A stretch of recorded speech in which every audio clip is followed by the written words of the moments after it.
Let's see if Michelle in Van Cleve tonight. Michelle, let's see how you, what can we help you out? And maybe one of those three falls in your area. What can we help you with? My daughter was involved in an accident, and her car was still drivable, but they have totaled out the car.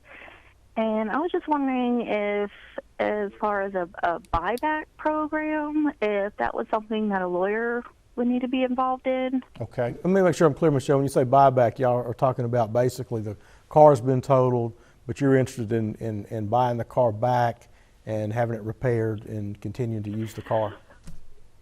Well, yes, because it is still drivable. Gotcha. She still has the car at the moment. Okay. Jim, only about 30 seconds for you. Very quick. Yep. Short answer, Michelle, you should be able to negotiate this and work this out without an attorney.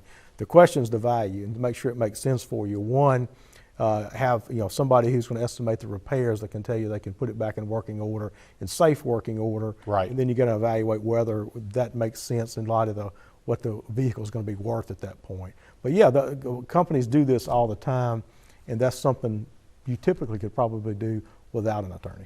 So she's got options here. Yeah, she does, absolutely. But you got to run it down. Right, you just got to do your homework. Michelle, great question and timely question to end up our show for tonight. Really do appreciate it.